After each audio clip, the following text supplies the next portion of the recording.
Okay, it's 7 o'clock, so we'll go ahead and close the public hearing and call the meeting to order. If you could stand and please join me in the Pledge of Allegiance. I pledge allegiance to the flag of the United States of America and to the republic for which it stands, one nation, under God, indivisible, with liberty and justice for all. Jackie, you have a roll? Sure.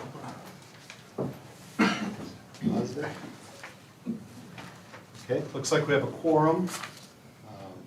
Item C, adoption of the agenda. Do we have any changes, Mr. George? Just in my report section, I'll update the board on our policy committee meeting we just concluded about 15 minutes ago. Okay.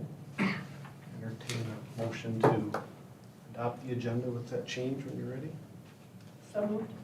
Second. A motion and second to adopt the agenda with those changes under Mr. George's report. All in favor say aye. Aye. Opposed? Motion carried. Okay. Moving on to item D, public input on non-agenda items. We have 4 folks signed up to speak tonight. Had a chance to speak with a couple of you beforehand, but just so you know, we will grant you each 5 minutes to make a statement and talk for whatever you would like to. During this time, the board's not going to answer any questions, and we can't respond during public input. I'll give you some follow-up at the end. Laurel Schriever, you are up first. Welcome. Right there's fine. Okay, and there is, I believe, a 5th one on the clipboard. Okay.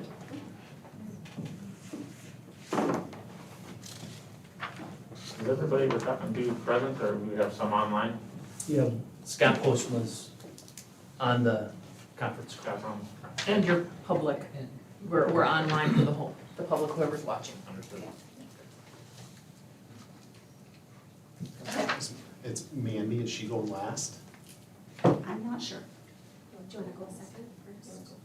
Doesn't matter. I can go first. We'll have you go second. That's okay. Okay. Go ahead. Okay, so I'm Laurel Schriever, and Darren and I have been cross-country parents for 13 years straight. In those 13 years, George Little Rock Central Lyon boys cross-country team qualified for state 6 times. In 2010, that team was composed of 3 Central Lyon runners, 5 George Little Rock runners. 2016, 4 were from Central Lyon and 4 from GLR. 2017, 3 from Central Lyon, 5 from GLR. 2018, 4 from Central Lyon, 5 from GLR. 2019, 4 from Central Lyon, 4 from GLR. 2020, 4 were from Central Lyon, 5 from GLR. Those numbers do count the alternates that went too. Neither school would have made any of those trips down to state on their own. Our current girls varsity team has 6 Central Lyon runners, 2 GLR runners. And the current boys varsity team has 3 Central Lyon and 5 GLR runners. These cross-country kids you see here and their families are not just teammates, they're friends, the cross-country family.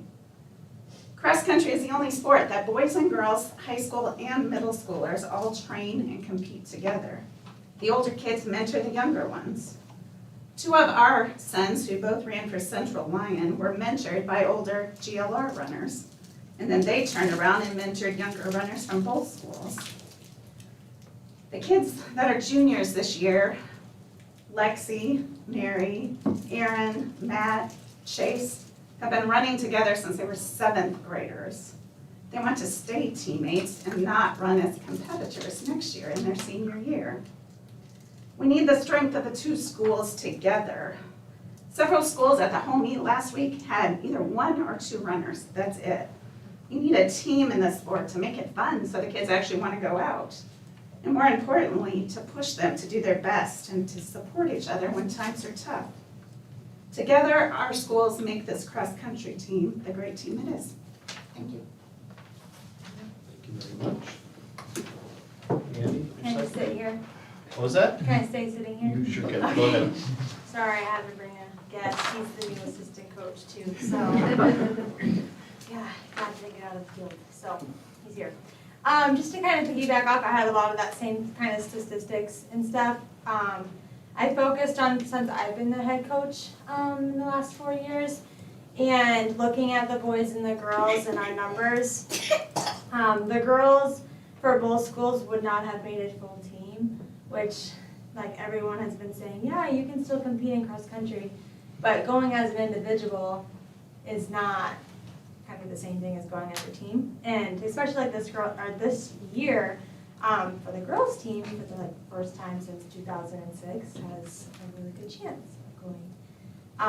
I've had a lot of conversations with kids and parents, and I just kind of want to be the voice for those that aren't here, and some of them are here. They do love being together. Not a single one of them would ever say that they want to separate, they want to run by themselves. They need each other. They honestly do really need each other to make a team. Just kind of like pointing out, if we do have enough runners to make a team for next year, our spread would be 6 minutes and 40 seconds for the boys.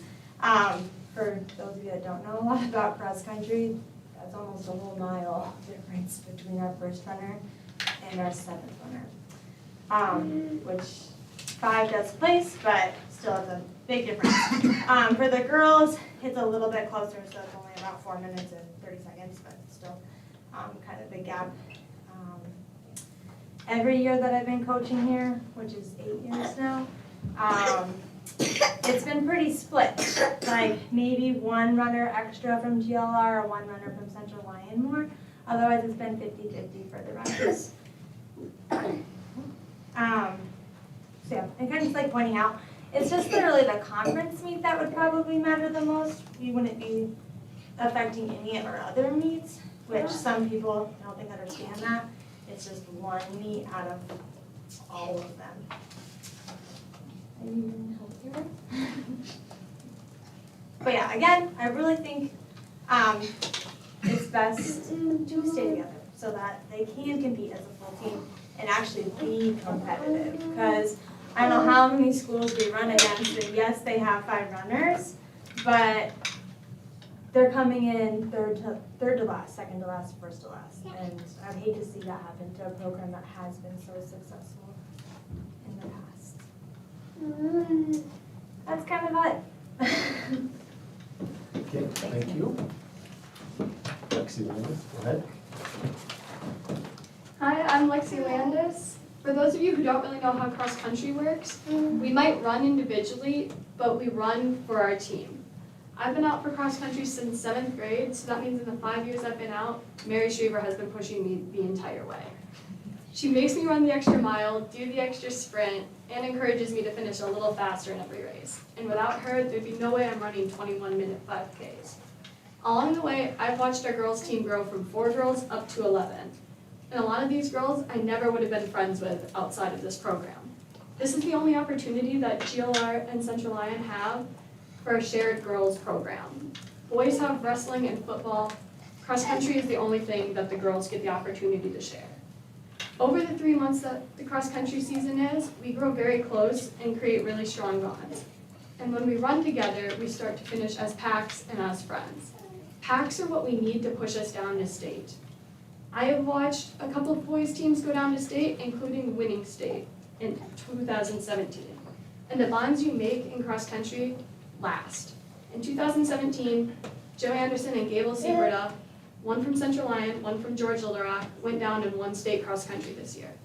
And even though they didn't run on the same team for 5 years, Gable attended Joe's wedding this summer. The bonds you make in cross country last a lifetime, and we can't continue to make those bonds if the cross country team splits up. For those of you who are available, we have a cross country meet in Okoboji tomorrow night. I would love for you all to come and see how we don't run as 2 schools, we run as 1 team. Thank you. Thank you. Coach, go ahead. Hi, I'm Molly Kondichny, and I think George, Little Rock, and Central Lyon make a great combined team because this year the girls are ranked 16th in the state, and we've won 2 meets this season. But split, we would have a more difficult time competing against bigger schools. And also this year, if we make it down to state, I'll get to run at state, but I would not have the chance to run individually because I am not good enough. But I love running with all the George girls and they push me in practice. And over in George where we run, they have a really great practice spot where we run on the gravel right by the school, and it helps. Running on gravel is easier on our bodies than running on cement where we'd probably have to here. We have great coaches from both schools, Mrs. Hamilton, Mr. Van Briesen, and Mrs. Verbeek, and they do a great job working together to coach us. And that's about all I got. Thank you. Heather Springer? Yeah, I am also like Laurel, an old school cross-country mom. My first son, Zach, was part of that state winning team. He also was invited to Joe's wedding. He started running in 2012, and now our son, Aaron, has also run since he was in 7th grade. So we've been part of the cross-country program for a long time. It's a very special program. There's a very special bond. It's unique as a sport. It's unique in the connection that George, Little Rock, and Central Lyon have together in that sport. It's a very unique thing. And we know that you guys are dealing with some complicated situations with George perhaps leaving the conference and a sharing arrangement. We understand that that's a complicated thing. And I don't know that, I certainly do not know all the logistics of where you are and what you're doing. I think what we're asking for tonight is involvement of the parents and the student athletes in that decision, that it is not made quickly, that it is made carefully, and it's made with our involvement, whether that looks like a subcommittee or whether that looks like additional meetings, so that we can understand what all the pieces are for all of us, the drive times, all the different details, and that we can be comfortable as parents and student athletes with whatever decision is made, understanding that there are a lot of pieces at play. So I think that's what we're asking for, and we appreciate your consideration in this decision. Thank you. So just to wrap that up, obviously we have 2 school districts at play here, and it's really not appropriate for me or others around the table to talk about GLR or any decisions, or even give you direction on how to speak with their board. But for those that are involved with Central Lyon here, I would encourage you to reach out to our athletic directors, Mr. Cruz or Mr. Engelman, and Mr. Jorth, and he can give you some additional background on that. Obviously, we can't have a whole bunch of dialogue about it tonight, but that's where I'd really encourage you to reach out to start there, to start that discussion and maybe get some more information that we can't necessarily give you from the board table here tonight. Anything else to add? Yep, I'll follow up with each of the 5 that spoke tonight and work with Coach Hare to set something up that works for a good representation from the students and the parents, so everyone's on the same page. Okay? Okay. Thanks, everybody. Thank you.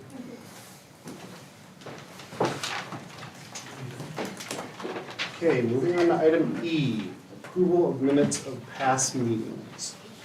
Looks like we have the minutes just from the last board meeting there.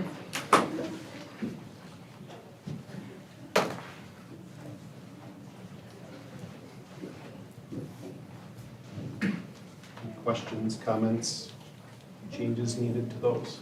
I think Dave and I have looked at them already previously.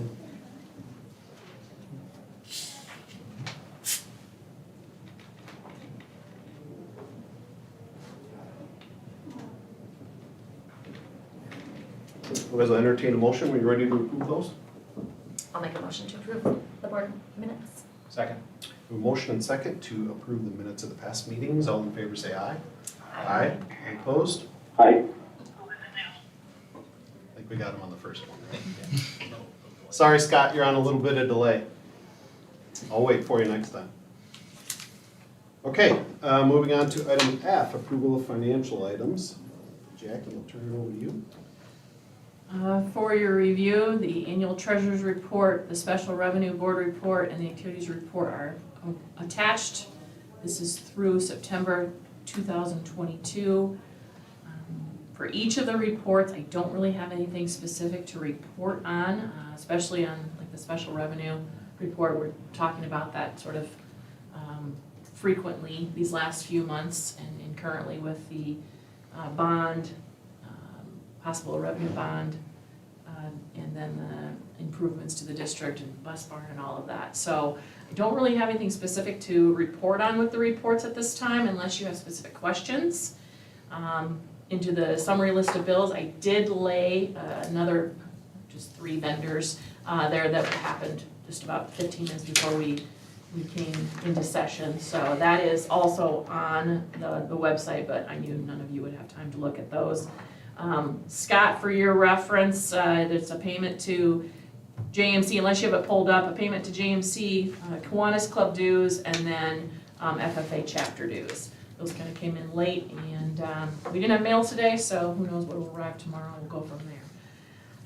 If there are any specific questions with summary list of bills, I'd be happy to answer those.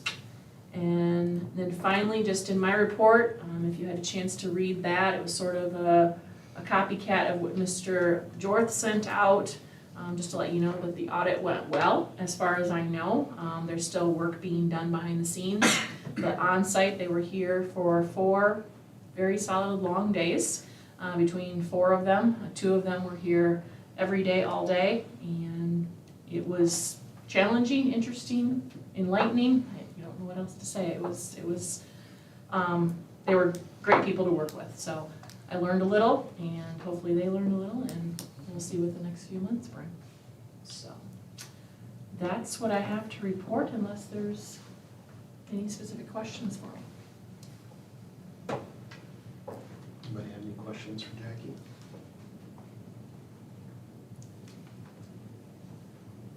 Otherwise, I'll entertain a motion to approve those 3 items when you're ready. Make a motion to approve those financial items. I'll second. We have a motion and second to approve the list of financial items. All in favor say aye. Aye. Aye. All opposed? Motion carried. Moving on to item G, administrative reports, discussion items. Item 1, recognition and congratulations to students, staff, and community. Yeah, a couple groups of students I'd like to recognize. First, the high school student council for all of last week's homecoming activities, planning and preparation, but also facilitation of all the different activities. I listed the student council members, so hats off to them. Appreciate their hard work.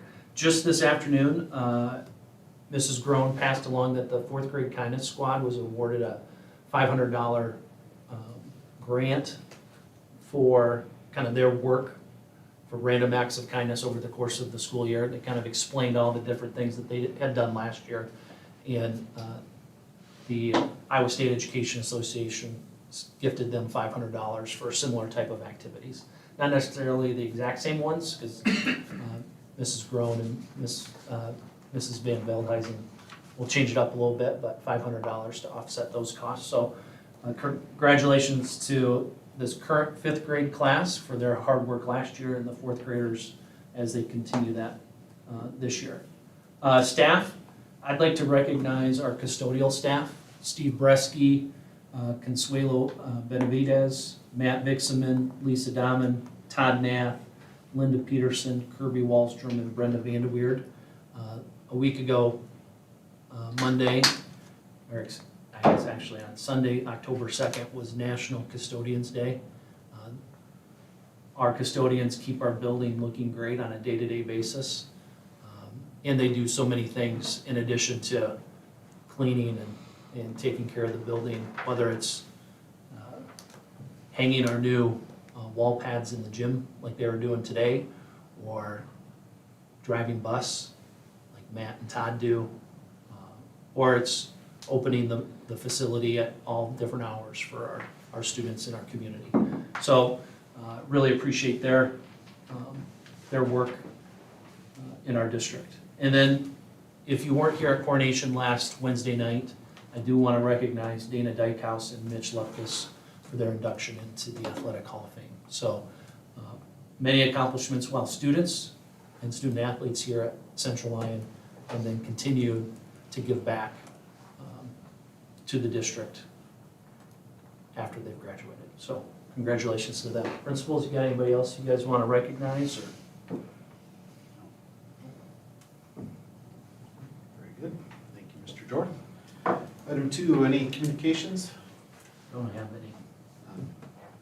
Okay. Item 3, we'll move on to the staff presentation.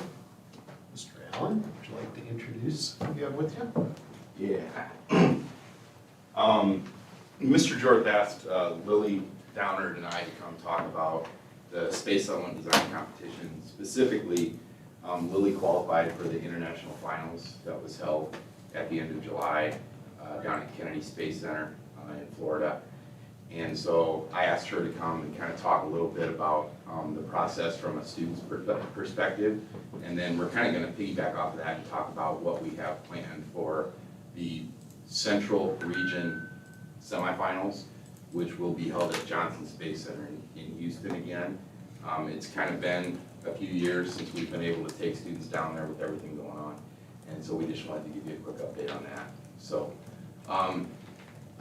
I'll start and kind of talk about some of the logistics involved. One of the things about qualifying, Lily competed in a virtual competition last March that involves students from the Central Region that kind of replaced the Johnson Space Center competition.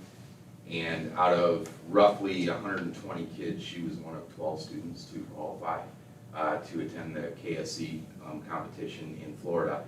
And so once she qualified, they have enough sponsors in place that the students, I guess like the fee that they would have to pay to compete in the competition is covered by the sponsors. So all she had to do was get to Florida and get home.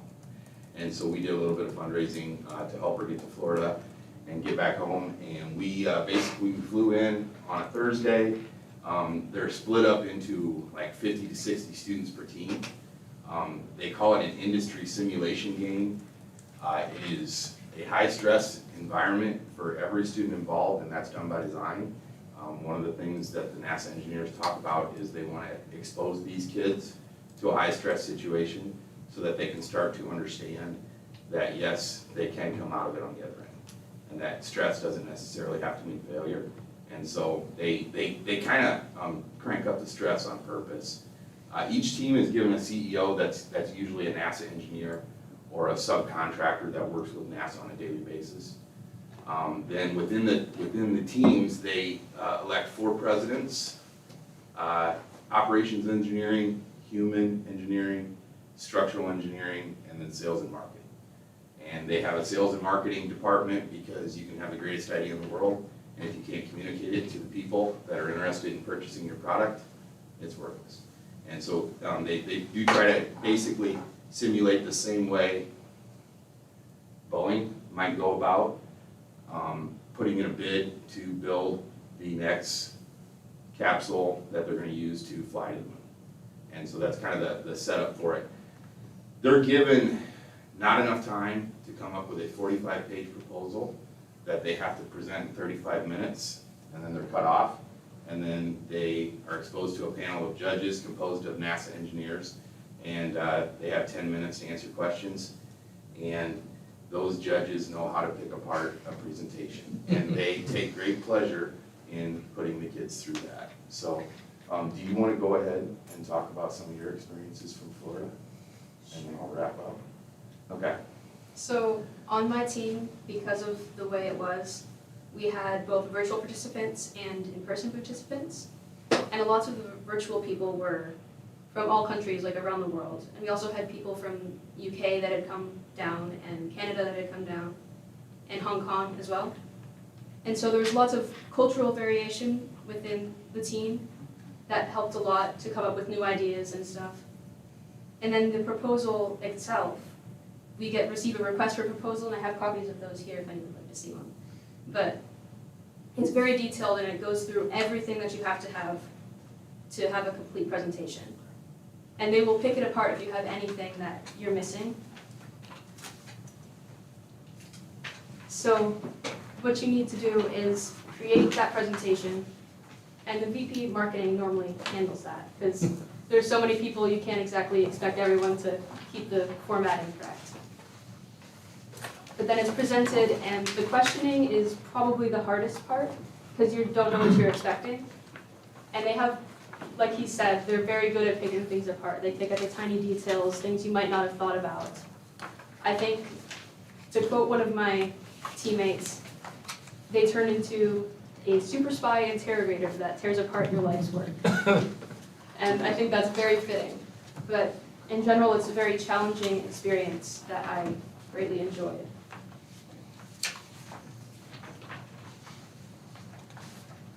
Would you mind giving us a summary of what your project was and what your proposal was about? And obviously not taking 35 minutes to do a 45-minute presentation or a 45-page presentation, but, and maybe that's coming. Well, yeah. you just want to- How long did you have to do it? You said not enough time. For the international ones, you have 48 hours. Okay. So we stay up overnight twice. I think I probably got like 5 hours of sleep in that time, which was more than some people, so.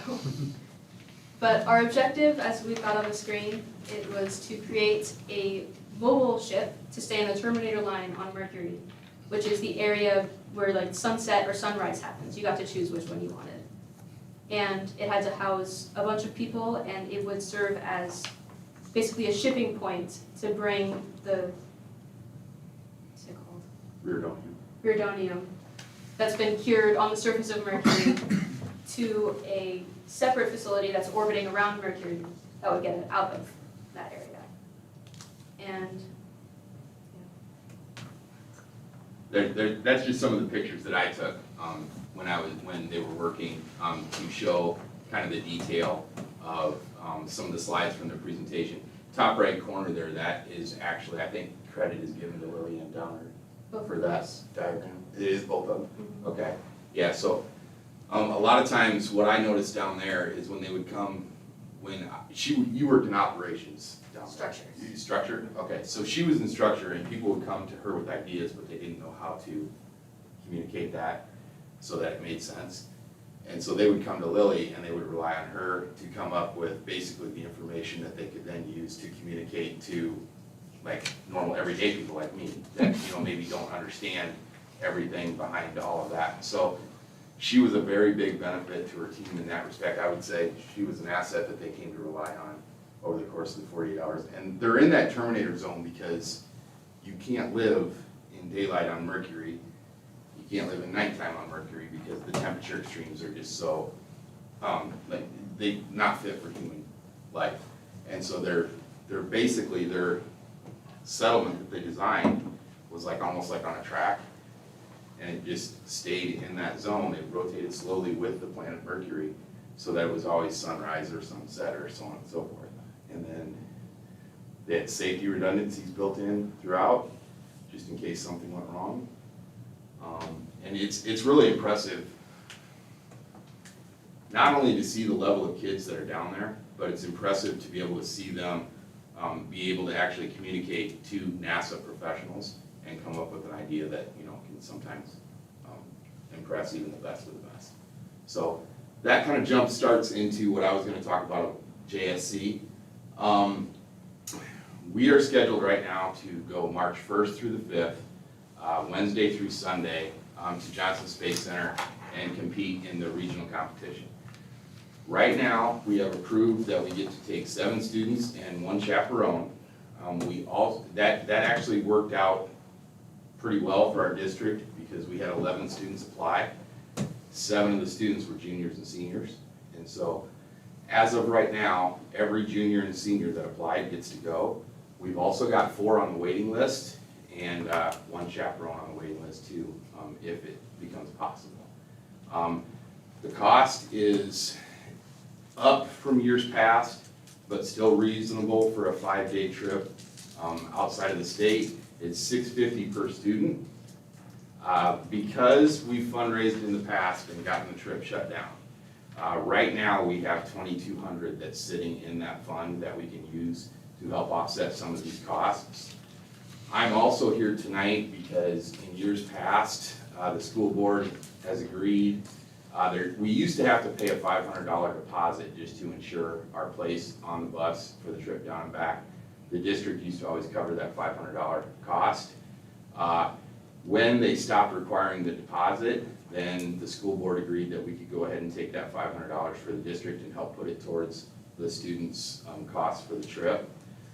We'd like to continue doing that if possible.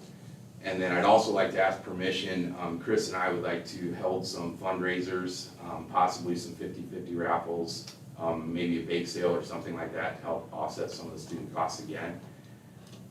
Our reasoning behind that is we believe that if you invest students in fundraising for the trip, they're gonna take more ownership of it and they're gonna understand that, you know, the value that's placed on the trip. But we also don't want a student that doesn't apply because they don't want to be a hardship to their parents.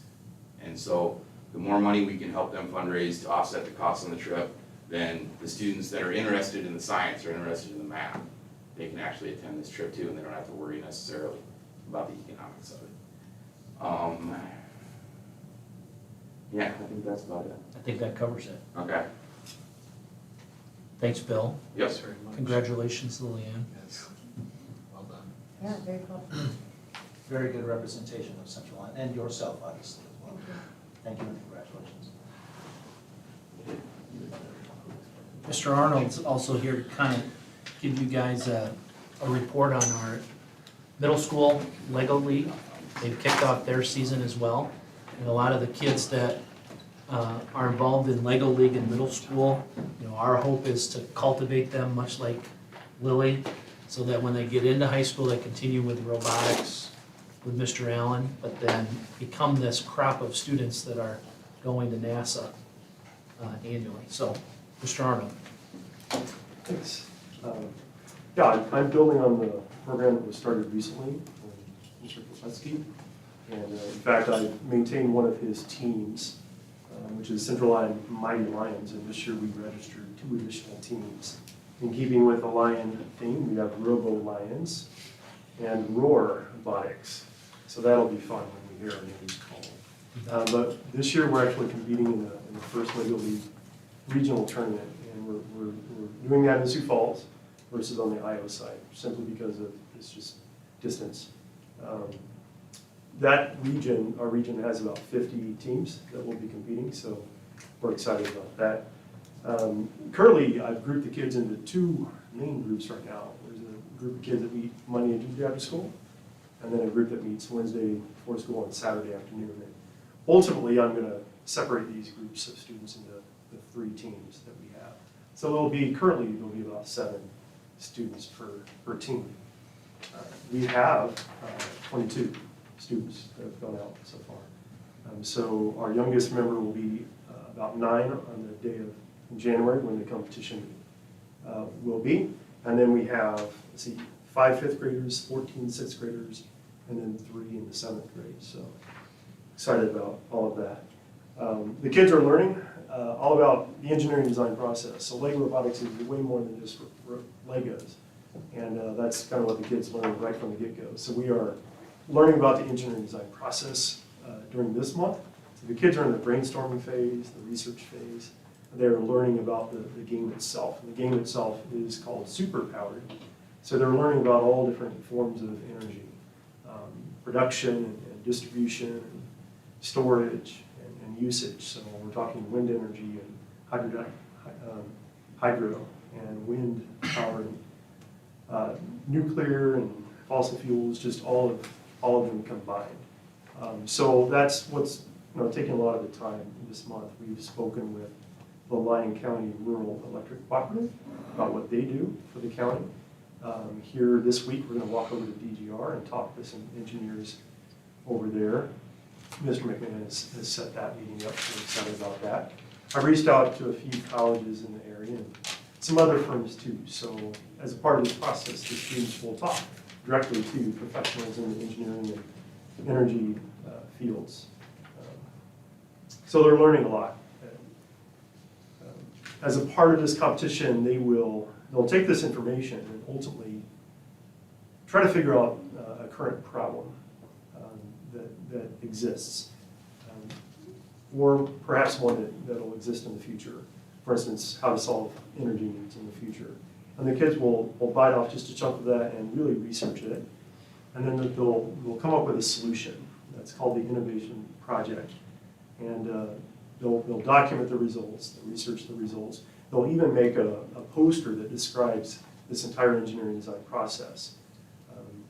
It could be as, they could actually make a small miniature model of their innovation, or they could, they could just build it in computer using computer design software. So there are lots of options. I've seen teams that have actually just built it using Legos. All of the above are accepted. So once the students do that this month and some of next month, then we'll transition into the robot game portion of Lego robotics, and the kids are always excited to jump into that too. But ultimately, we're doing all of this in a competition that will be in January in Sioux Falls. It will be on the 14th and the week after the 21st in Sioux Falls. Currently, there are just 2 qualifying competition dates. There's also a championships beyond that if our teams make that. And very similar to what the high school robotics does in terms of presenting in front of judges, our groups of students will be given a 30-minute judging session there in Sioux Falls to speak, to present in front of a panel of judges. In the past, it's been different times. This year I've heard it's just about a 30-minute session. So in preparation for that, the students will memorize parts, whether they're speaking parts about their robot, memorize parts about their innovation design project, but they'll also discuss how they worked as a team, their teamwork skills and their core values skills. Much of what we talk about the kids here in school with Character Strong and EBIS. So the kids are learning a lot. They're learning how to work with each other among the different grade levels. The older ones I've seen recently are helping the younger ones, especially the students that have already have been exposed to some robotics in Mr. Pelessi's class. They'll be the leaders, and they'll be able to help the younger ones build and program. So we did purchase a number of kits. So this year being the first year, we invested in robot kits. So we purchased 6 kits. So that will be an expense that we will not have to incur next year. So that'll be good. And these are the brand new Spike Prime kits that not only the FLL program can use, but perhaps the middle school STEM program as well. So that's about all I have. If you have any questions, first Lego read. Were you happy with the numbers? Is that more than you Actually, expected, or That's about what I was expecting. was it? Yep. In fact, it would be nice. We'll see if the numbers stay or if they grow. I actually had some recent inquiries. It may be that we need to register yet another team, a 4th team, just to keep our numbers small, because First Lego League caps the number of students that can participate on one team. So they cap that at 10, but most, from my experience and teams that I've seen in the past, it's better to have a team of 5 or 6 students versus 7, 8, or even 10. So I'm happy with the numbers. I think the kids are doing quite well. So I know Mr. P had like some stuff left over from last year, perhaps. How's the funding for the program? Are you where you need to be? I'm where I need to be right now. Okay. Good. There'll be a few additional expenses. For instance, just travel to and from Sioux Falls. Haven't gotten there yet, but this will be in January. And since it's so close, I will want to involve my parents probably on the day of competition. So it may, rather than taking a bus, we could probably just do some carpooling, perhaps. We'll buy some uniforms, some T-shirts, and some other props for our project. And depending on what the kids choose for the innovation project, if they actually want to build something from scratch, then that's where some additional expenses will be going. But I'm happy so far, and we haven't yet done any fundraising for this, separate from what we've already been secured. So. Remind me what grades are involved? Primarily 5 through 8. It's open from 5 through 8. 6th grade are where most of the kids are. So. You said 21 total kids. 22 right now. 22. Yep. And so 3 7th graders, would you say 14? 14, 6. 6. 5, 5, yeah. Good. That's good numbers. Good now. My son enjoys this. Yes. Good. He will be, since he had the robotics last year, he'll certainly be helpful this to us, so. Yeah, looking to continue to grow that program, and like I said, the hope Yeah. is it's a feeder program right into Mr. Allen's high school First Tech Challenge team. And then kids that really enjoy it, like Lily, can take it above and beyond with the NASA Space Settlement competition, so. Welcome to Central Lyon, thanks for Yeah, visiting. thank you. Thanks. It's good being here, I'm enjoying it. Fantastic, thank you. Principals, Mr. Harmon. Yeah, Character Strong. In our newsletter that we did, I did a descriptor of what we were talking about here. I wanted to reiterate what that was for everyone. One area that identified, or that has been identified in the last 2 years, is that social and emotional health is a major component of education. And so through that process, we've had some PD through AAA, but continuing program to help our teachers have enough resources is a program called Character Strong. In the future months, we'll have a presentation of what the whole program looks like, but I just want to give you a small piece of how encompassing this program is. I gave you a listing of all the things that are part of that, Getting Strong, the videos, the whole list of all those bullets. It has way more resources than what we can allot the time for, but that also allows us to vary what we're doing with students. So we're in month 2 of it, and the nice thing about that is we do have I thought this was attached to it, I apologize, it wasn't, a calendar of how everything goes for Character Strong. That calendar goes by months. For example, we used September for respect, and now we're talking about responsibility. The rest of those topics go with gratitude, empathy, perseverance, honesty, cooperation, courage, and creativity. So those are key words. This program was written in conjunction with PBIS, so it works with that hand in hand, which is really nice to see. We had some roundtable discussions today during our PD time of what teachers are using, how they're using it, and also future uses, and the teachers were just glowing about what they feel or how they feel their relationships are being built with their students. So this is the home website of what it does, and it gives, it's K through 12, or actually say a preschool through 12 program, grouped into preschool through 5 and then a 6 through 12 type thing. But if you ever want to get into it, let me know and I'll give you the login stuff. It has very down-to-earth videos. I mean, that's what nice little readings. There's a book, or actually several books that go along with every grade, with every topic. So, you know, the teachers are really finding some real benefit for this and to helping develop those key relationships early in the school year. Okay. Any questions on Character Strong? Right. Mr. Harmon? Mr. Engelmann. Hey, perfect. Just wanted to update you guys on what we're doing for PD this year at the secondary level. So we've chosen to do another book study. Kind of piggybacking off what we did last year, we read Culturized by Jimmy Casas. This is another one of Jimmy's books. He co-authored this with Jeffrey Zoll and Todd Whitaker, some very well-known faces in education that do a lot of speaking, just a lot of educational engagements.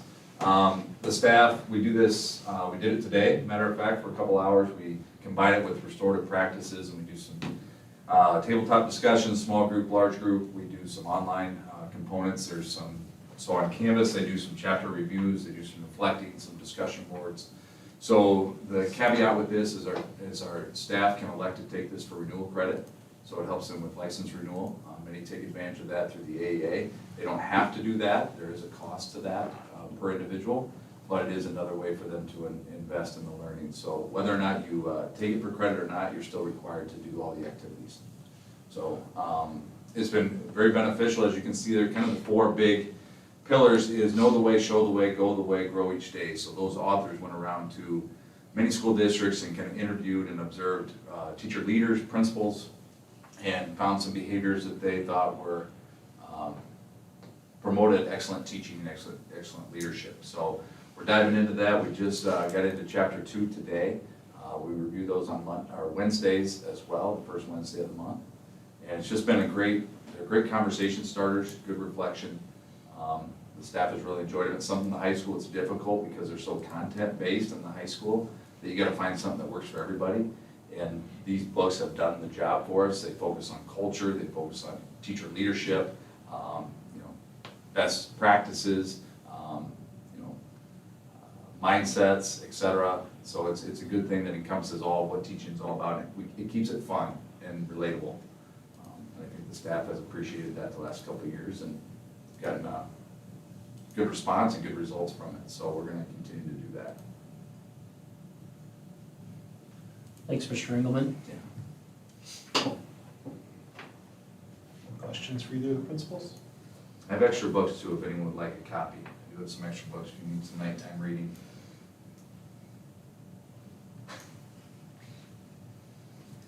Thanks, guys. Superintendent report, Mr. Jorth. You bet. Facilities timelines, you know, we had our public hearing tonight. We have a 2-week, 14-day waiting period for any additional feedback from the community.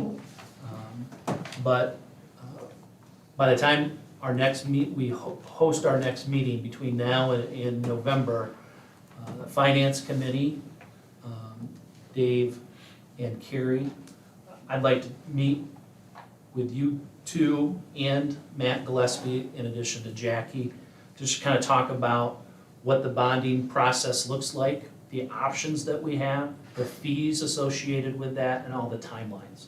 Because when we actually ask for those bonds, it doesn't necessarily coincide with the bid letting or accepting the bids for the actual project. If you remember, our estimate for all of our projects is around $4.8 million. The hearing that we held tonight was for 6.5, just in case those bids come back higher than what was estimated. But that's what I kind of want to walk through with Matt. He has a better grasp of exactly where the interest rates are, what the trends are, what all the fees for all the different options that we have. So I'll be coordinating with the two of you for, again, a conference call, a Zoom meeting. We can meet here, we can meet, you guys can be in your offices, from home, wherever. So we'll coordinate that. Our November and December meetings, you know, we typically meet the second Monday of each month. Matt Basie from FEH has asked us to consider an additional week, so the third Monday of the month. Just gives him some more time to compile all of our bid documents and to kind of make sure everything is included with those bid documents, to continue to try to recruit contractors for the various portions of the project. If you guys want to maintain our regular scheduled meeting, I would ask us to maybe consider a special meeting between those 2 weeks. We can have a conversation about that as we kind of get to the end of the meeting. But again, the projects themselves, we're not planning to begin them until the spring. So the first project that we would start would be at the bus barn. So whenever the bids are awarded, most likely in December, we would have a kind of a 3 to 4 month time frame in there before any actual construction would begin. Whenever the snow melts, the ground is thawed, that's when the bus barn project would begin. The other projects up here at the school wouldn't begin until track season is over down at the track, sometime in May. And then when school's out up here at the building, that's when we begin the first floor renovations in the elementary, casework and windows, playgrounds, the middle school bridge, the parking lots. Okay, that's the full scope of all the projects that we've been talking about. Again, completion for the track, football field, we want that done by the 15th of August, in addition to everything up here at the school, so that when kids are coming back, we don't have any disruption in the classroom. The bus barn, as I've listed up there, again, probably won't be done until November of next school year. So that's kind of our timelines. Like I said, between now and our November meeting, Finance Committee will meet, and then we'll take a look at our calendars here in a little bit about either maintaining the second Monday, we're pushing it back, we're looking at a special meeting. Okay? Second thing I'd report on that's not on the agenda, like I said, the policy committee just met. We continue to kind of work through the facilities use, policy 905. We had a good conversation today. I'm gonna kind of go back and do a second draft of that, but our hope is at our November meeting, we'll have our first reading for the entire board for consideration. And we want to provide clarity for everybody involved. Our current students and staff members, community members that use the buildings. And we know our big use is during the winter months, when we've got the youth rec teams that are participating. We got middle school through high school basketball and wrestling going on. Our facilities are stretched, and we just want to make sure that we're clear with everybody about our expectations. The second thing we talked about in the policy committee was the referral incentive program. As we talked about and I presented last month, I went back to ISB and also reached out to Iowa School Finance on sample policies that exist in regards to the referral program. School Board Association doesn't have any sample policies. Margaret Buckton from ISFIS reached out to the 10 largest school districts in the entire state, like Des Moines, Sioux City, Iowa City. Those districts do have incentive programs, but they don't necessarily have it in policy. They have it like in their staff handbook. And nobody has an incentive program that's larger than $500. So I'm gonna bring back to you again in November a recommendation for language to include in our staff handbook going forward. So again, just be aware those are the two things that the policy committee's working on. Both of them I hope to have back to you guys for review and consideration in November. Questions for Brent on those items? Okay, item 6, board committees. Brent kind of gave a quick update there on a few of ours. Are there any other committees to report on anything? Okay. We'll move on. Nothing under item H, old business. We'll move on to item I, new business. Number 1, consider early graduation requests. Back to you, Mr. George. Yeah, anything you want to add, Mr. Engelman? Nope, these 3 students have checked in with myself and Mrs. Harmon, and they're all set for graduation, so they got the credits that they need. They have other goals in mind when it comes to after the first semester is concluded, and we support that. We're still going to be a resource for them if they need any assistance. So it's about the time we usually approve those, and it doesn't mean they're necessarily going to do this, it's just they want to have this option available to them when the semester ends. Any questions for Jason? Entertain a motion to approve those when you're ready. Make a motion to approve the early graduation requests as listed. I'll second.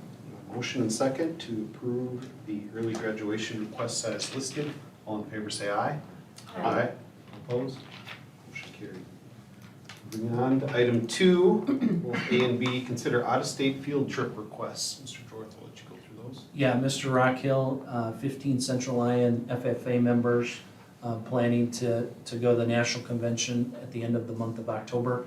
As you can see, our kids are planning to travel with West Lyon and George Little Rock students and staff. I would note that we do have 3 alumni members that will also be attending with our current high school staff members, and they'll be receiving their American degrees.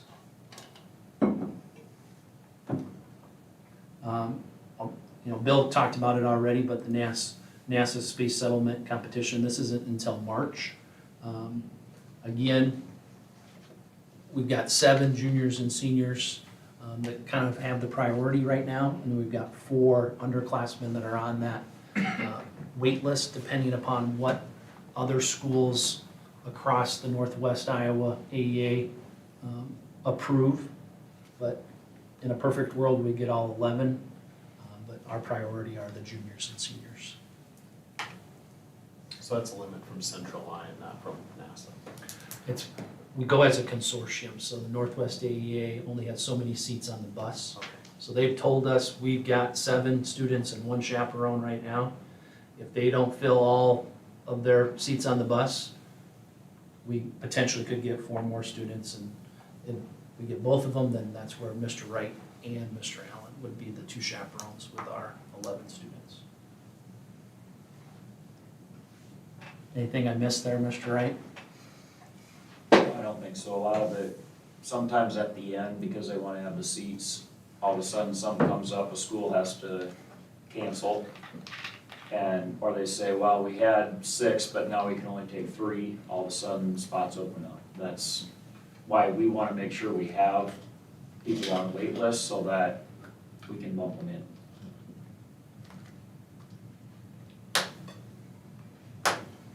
Is that how many we take to FFA usually is like around 15, is that? It's pretty typical, yep. Yeah. And there's usually a couple alumni members that attend. They can continue through their college years, but they continue their membership with their high school chapter, not a college chapter. So with item B there, with the NASA trip to Houston, Mr. Allen mentioned the fundraising and $500. Do you want us to tackle that here too? I think, well, I want Mr. Allen to bring back more of kind of a schedule for the fundraisers. Okay. And then the $500 deposit, we'll make sure that he's provided that through the activity account. Okay. And I think we'll tackle the fundraising on a November fundraiser request form. Okay, sounds good.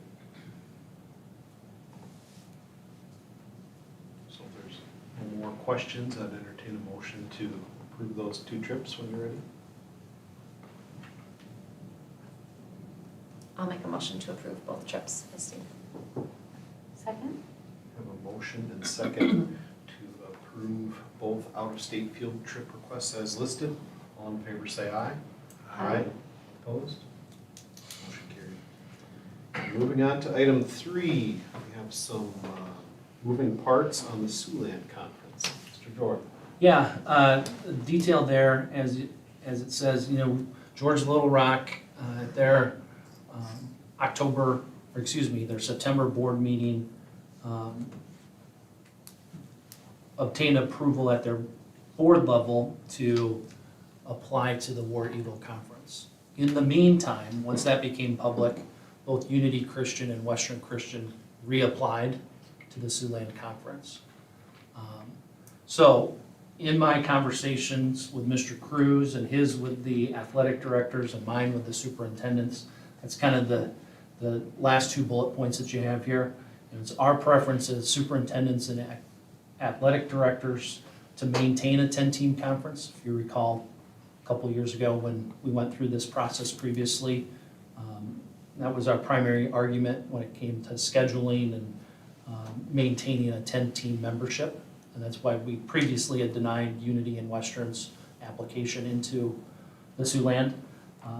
In this case, there's a unique relationship with George Little Rock, Siouxland Conference member, Unity Christian as a War Eagle Conference member. If the 2 of those basically flip-flopped positions when it came to the scheduling and the logistics, the 2 of them could assume each other's rotation in all of the different schedules. So it's my recommendations from other superintendents to their boards here in October that we approve Unity Christian's application to the Siouxland Conference contingent upon George Little Rock's acceptance into the War Eagle Conference. And so as it says there also at the very bottom, this would mean that we would maintain our 10-team composition in the Siouxland Conference, and that at any future date in which we would fall below 10 teams in the Siouxland Conference, we would consider Western Christian at that time for membership. In the 10-team conference, that's just for ease of scheduling because it's an even number, is that? Yep, and so it reason? really Okay. comes into play during basketball season. Sure. We can maintain a home-and-home Yep. Yep, 1 each. schedule. Yep. There's also implications to volleyball, kind of play that round robin Yep. in volleyball, while at the same time, there's flexibility for non-conference tournaments or non-conference Yep. just matches in general. I just want to make sure I was understanding. Yep. Yep.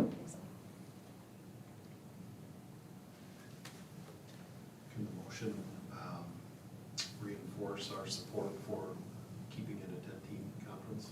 Yeah, that's why I had included that detail. Yeah. Yep. So, if you want to modify, the motion in order to maintain a 10-team conference.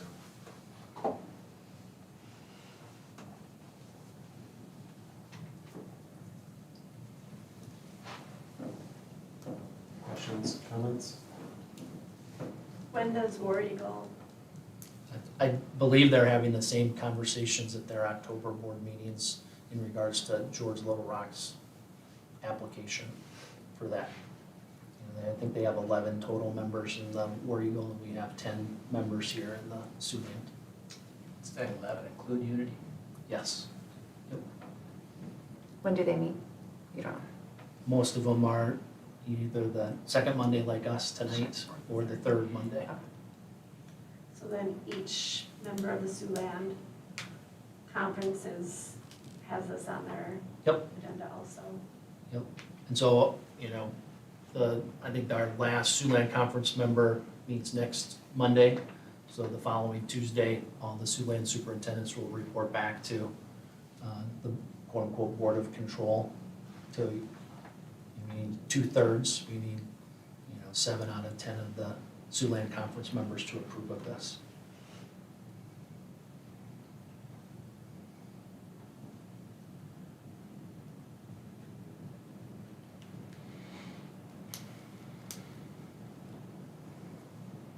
So maybe something of a motion motion to approve Unity Christian placing George Little Rock in the Siouxland Conference contingent on GLR being accepted into the War Eagle Conference, and with Express preference in maintaining the 10-team conference. yes, what Jackie said, preference in maintaining a 10-team conference. It's up to you guys. You have that right, Jackie? Got it all right there. Want to read it for us one more time? Approve Unity Christian into the Siouxland Conference contingent upon GLR's acceptance into the War Eagle Conference with express preference in maintaining a 10-team conference. I'll make that motion. I thought you did. Second. We have a motion and second for the conference statement on the table. All in favor, say aye.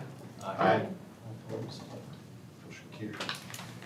Item 4, consider DGR Engineering Services Agreement.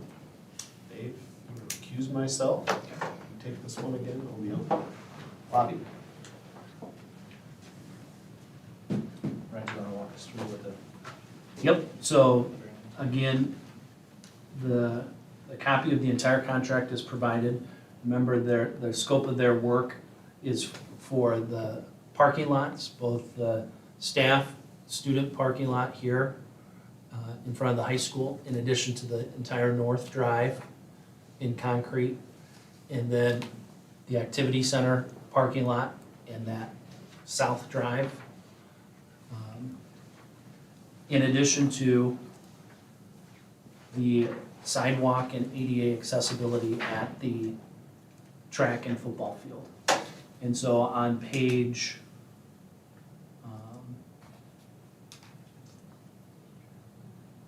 7 of 8, the fee arrangement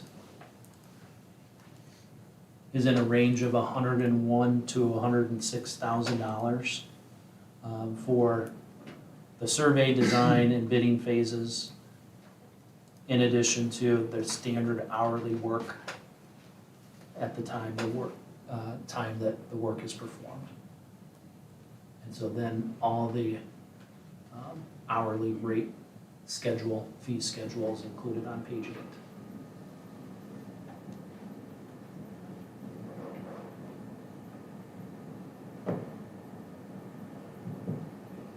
Any questions, feedback? Anybody have any other problems with opening it and accessing the entire document? You can't get it open.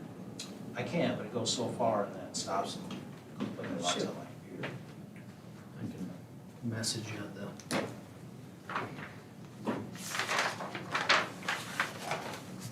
PDF.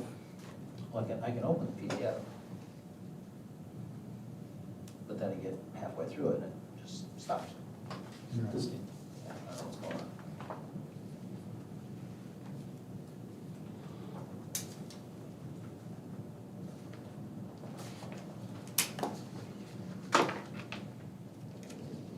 Again, this does not include any of DGR's work that they're gonna do in conjunction with FEH. Playgrounds at the bus farm, that will be through FEH's contract that you approved actually last month. So this is just for their work on the parking lots and at the football field track. They're leading those two phases. FEH is leading all the other phases, so their fees will be included in that contract.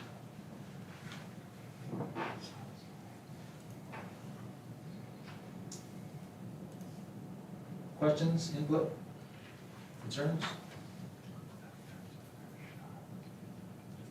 Entertain a motion to approve that services agreement with DGR. Second. We have a motion first. I'll make a motion to approve the service agreement with DGR as written. Thank you.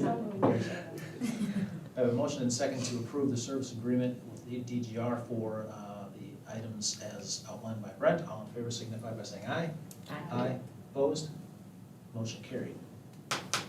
Andy? Thank you. Oh, he's already coming.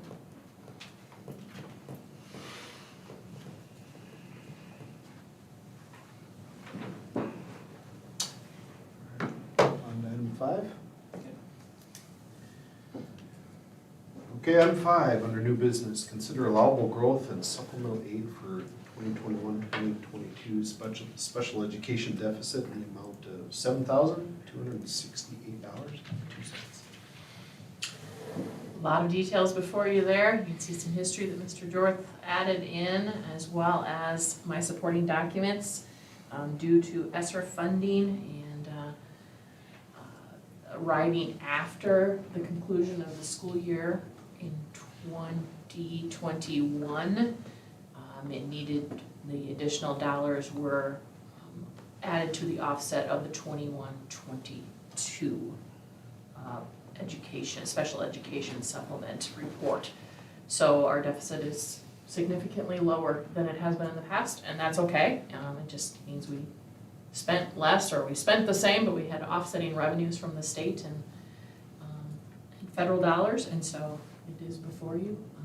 Basically, we ask for allowable growth in that so that it doesn't negatively affect our unspent balance.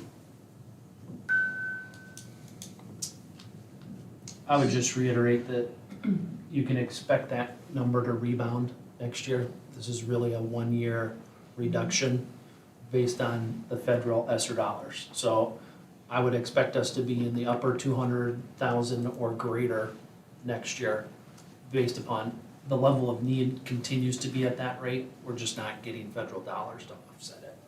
And I would say we're probably in a time when we'll have to improve some additional supplies and equipment. And so then that adds to it. We just didn't do that this year. So that was another offset. So. If you ever want to know what our special ed dollars are spent on, I can gladly send you that report as well. So it's mostly salaries and benefits, and then obviously the cost of educating and transportation and therapy of 2 additional students. Not in our district. There is a minor discrepancy in the cost figure. The headline says 2 cents. Details say 8 cents. Oh, wait. So sorry.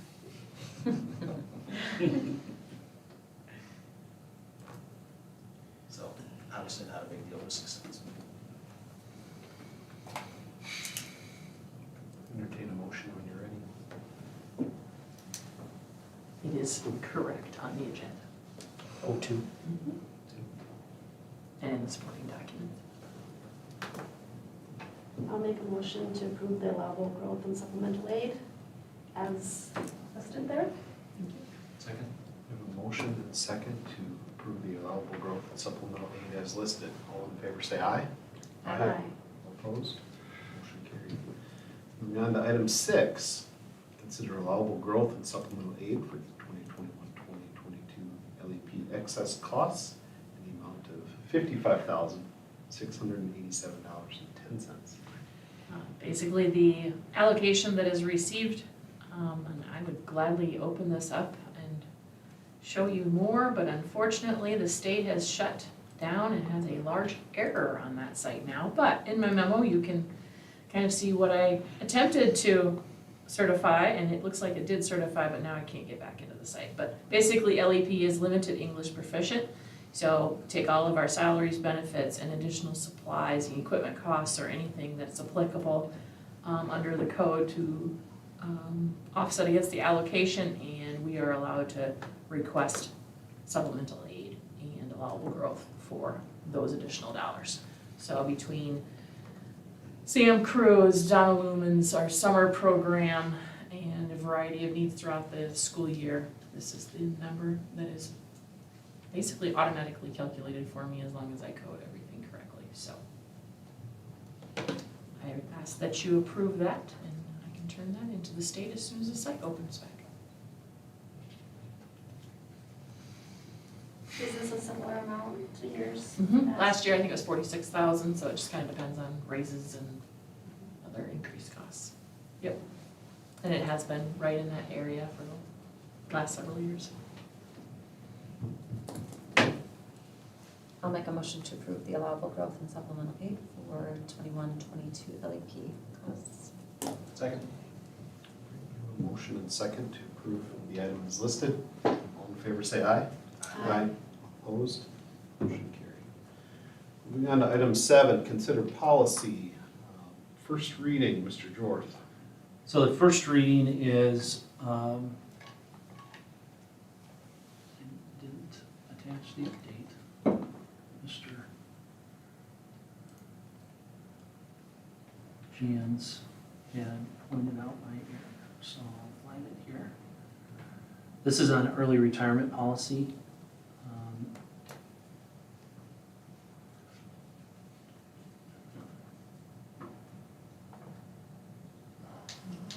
40115, right? Yep.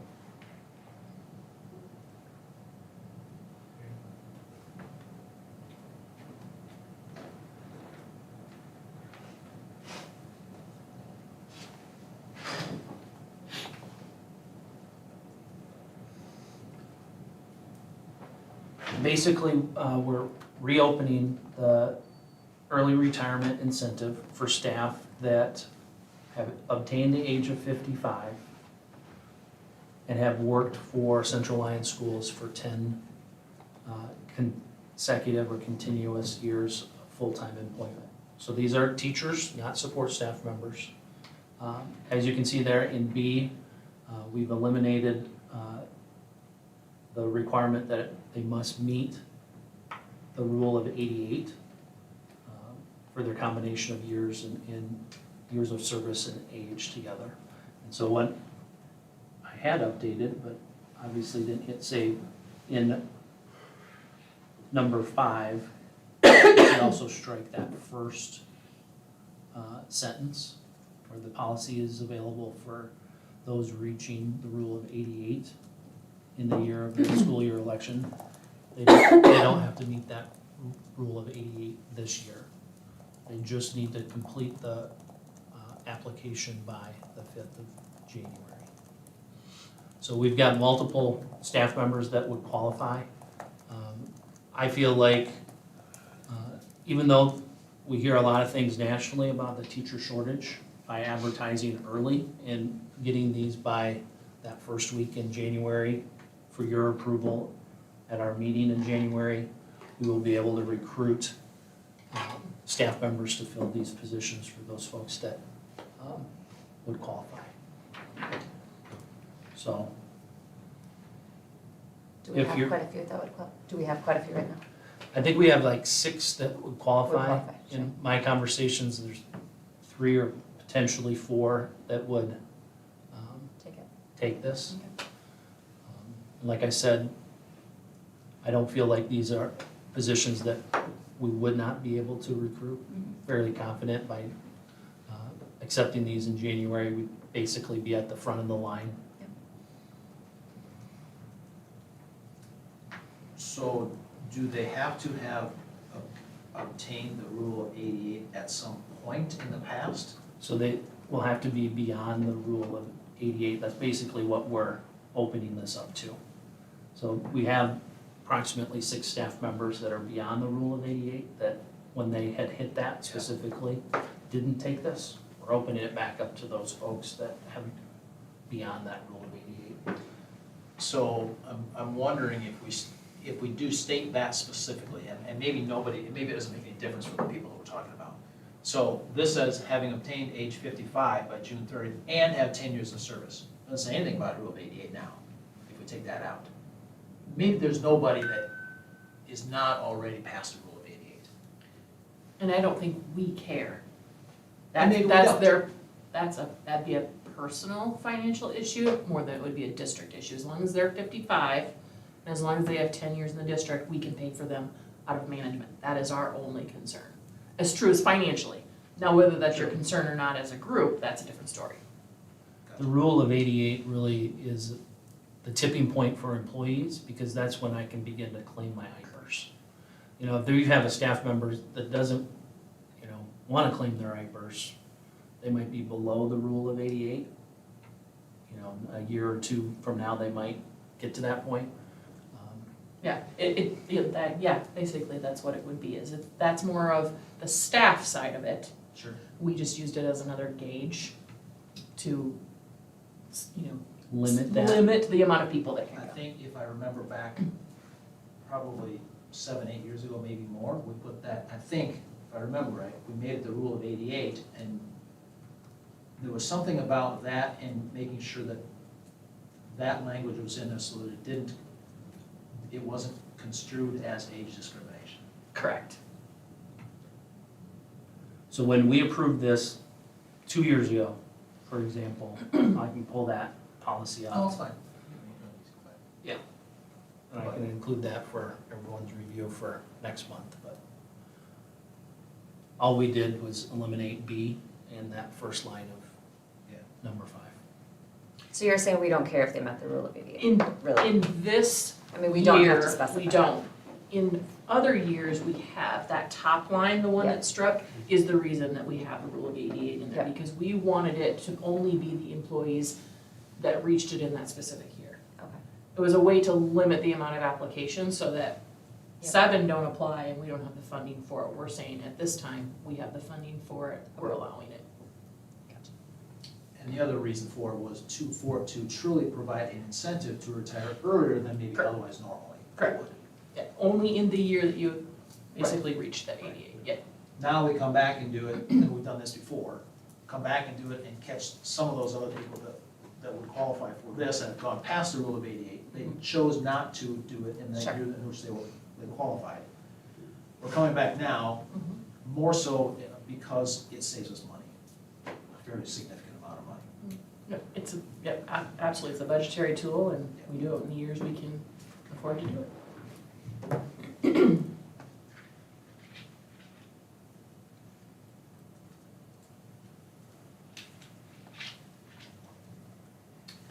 Okay, so are we making that change then with number 5 with the first line? Yep. Okay. So I'd entertain a motion to approve the first reading of that policy with the edit of line 5, number 5. I'll make a motion to approve the policy, the first reading of this policy with the first sentence of line 5 removed. Second. I have a motion and second to approve the first reading of the edited policy as stated. All in favor say aye. Aye. All opposed? Motion carried. Item B and C, review and rescind policy. Could we take those together? Yep. I'm not gonna walk you through all the policies, 402 and 403. I provided you with that executive summary. You have copies of all of those included. I will only kind of maybe clarify why we're rescinding 402.05. In my conversations with the Iowa Association of School Boards, they rescinded 402.05 in 2019. actually in the winter of 2019 before I got here. First time we're reviewing the 400 series. But since then, we've updated 213.01 or 213 and 213.01 to basically comply with changes at the federal level in regards to freedom of expression. And really, it's the public participation like we had tonight, and then complaints, public complaints, just really shifting on where this policy is at. And we've already adopted 213 and 213.01 a little over a year ago.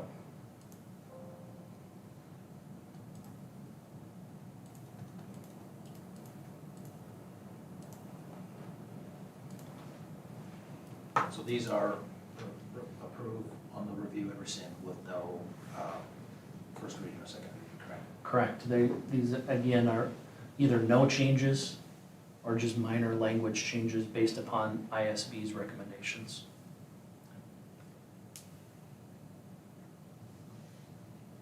Tried to note that with the executive summary for everybody.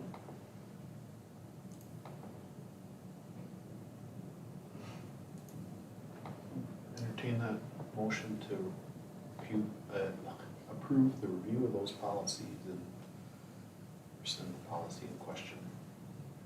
When you're ready?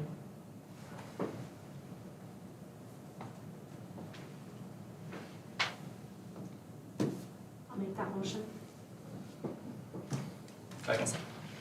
We have a motion and second to review and rescind the policies as recommended. All in favor say aye.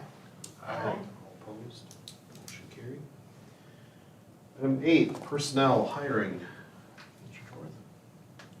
Torth. 3 after-school program teachers. Mr. Harmon, you want to add anything about the after-school program when you plan on starting that? This is part of our at-risk funds that we use every year.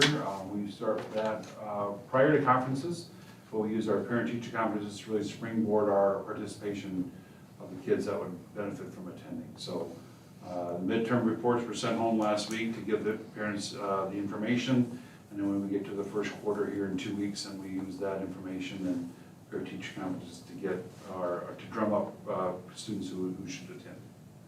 So that's our timeline for that. And that will go all the way through usually the first or second week of May. So Ms. Van Artsen will be working with 3rd and 4th graders. 3rd, 4th grade, yep.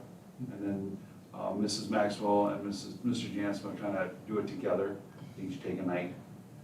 So in the 5 and 6, the grades 5 and 6. Mr. Engelman, you want to talk about Mitch Van Beek, assistant wrestling coach? Yeah, Mitch came in and interviewed with a few of us, Mr. Jordan, Mr. Jagger, and Mr. Cruz, and he's been involved with the program in the past. He's got a wealth of knowledge of the sport. His current role is kind of a athletic trainer, kind of working with, in that capacity, he's worked with a lot of different ages. He's worked with females and males, so he's got some good experiences that he brings to the table, and he's just familiar with our coaching staff and their philosophy, and he, in my opinion, would be a great fit for the program. Any questions on those?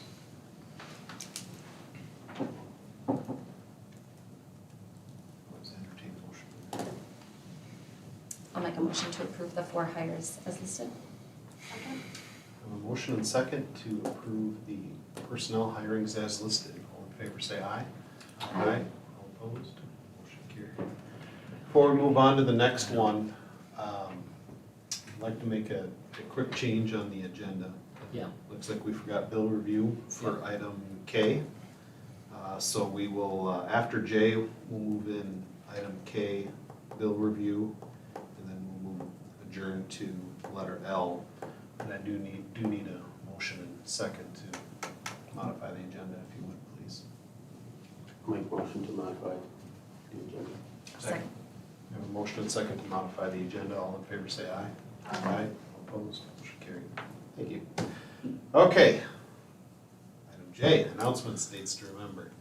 So again, I listed, our activities between now and our November meeting.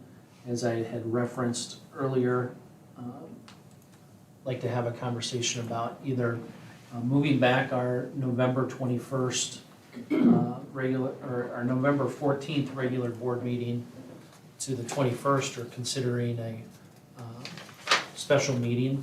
Just so you know, the approval of the bid documents, we'll provide those to you ahead of time, but again, we're looking at roughly, $3.5, $3.8 million from FEH, and then another $1 million from DGR for the two separate kind of phases of the projects. So if we move the meeting back to the 21st, that would give FEH and DGR just a little bit more time to prepare all those documents and kind of recruit some bidders to those projects. If you wanted to look at a special meeting, it would be a very short meeting. It'd be the only item on the agenda. And we've done those at different times, whether it's over the noon hour, 4 or 5 o'clock, if you wanted to do something like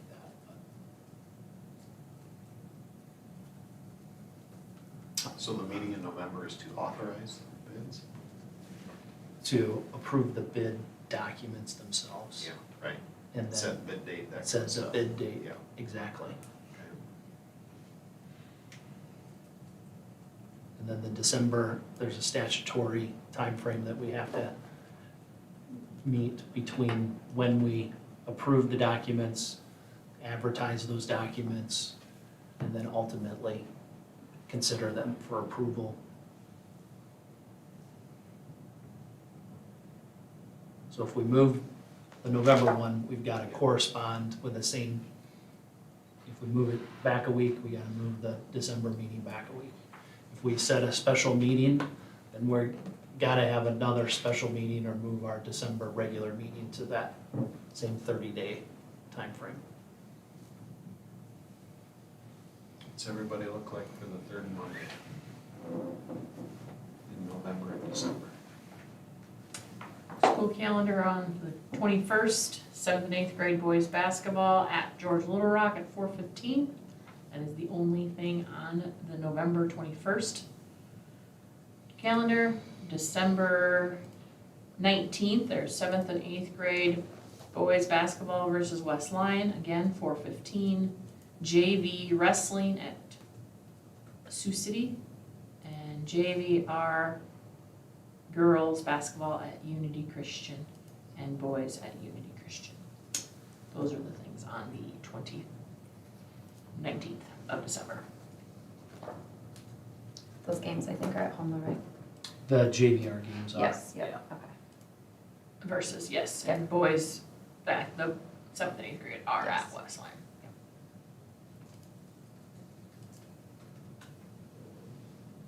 I'm available both those nights. I'm free as well. Yeah, I think 21st is when. 21st And the 19th. Okay. All right, let's do that. Anything else on dates, Brent? Nope. October is really busy.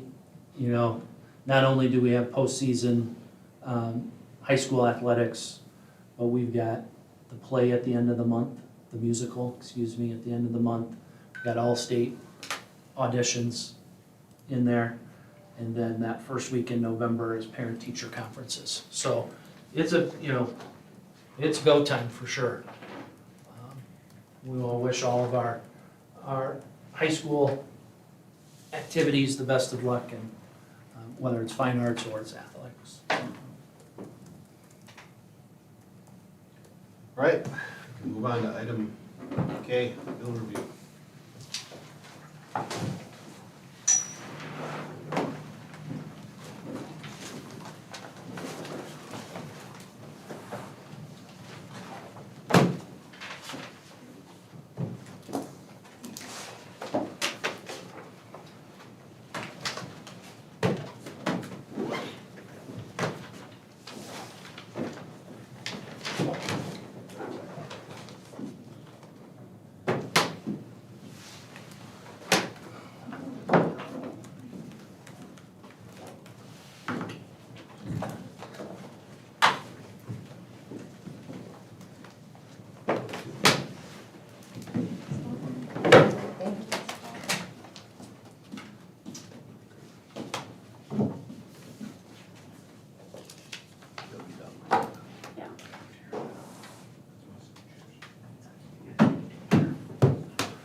Okay, we're still on. You just don't need to stare at us.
What is it? It's already, Oh, they just didn't get, because it was so tiny, probably. Didn't get filed properly. So that didn't help much at all, did it?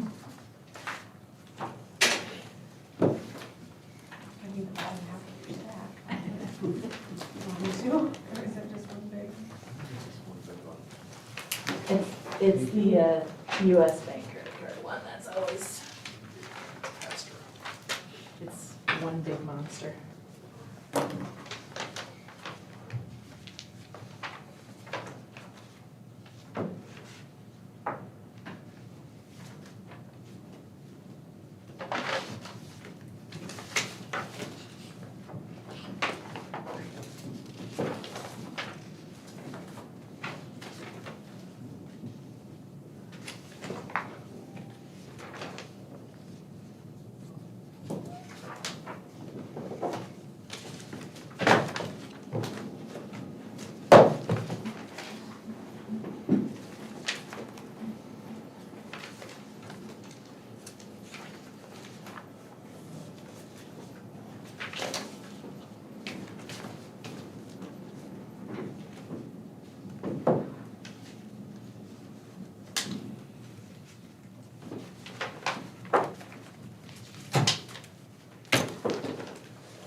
No, I think that's where it was for the last little while, I think, the phone. We moved it down there because we're trying to Yes, Clear that space. Curtis got us a monitor here, so I don't have to Oh, yeah. squint to see there. Yep. Or maybe And so, Yep. because of that, we Yep. don't have enough phone jacks here to connect everything that needs to be connected.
Everybody done? That was the last big one. All right, entertain a motion to adjourn when you're ready. I'll make a motion to adjourn. Second. Motion and second to adjourn, all in favor say aye. Aye. Opposed? We're adjourned. Thank you.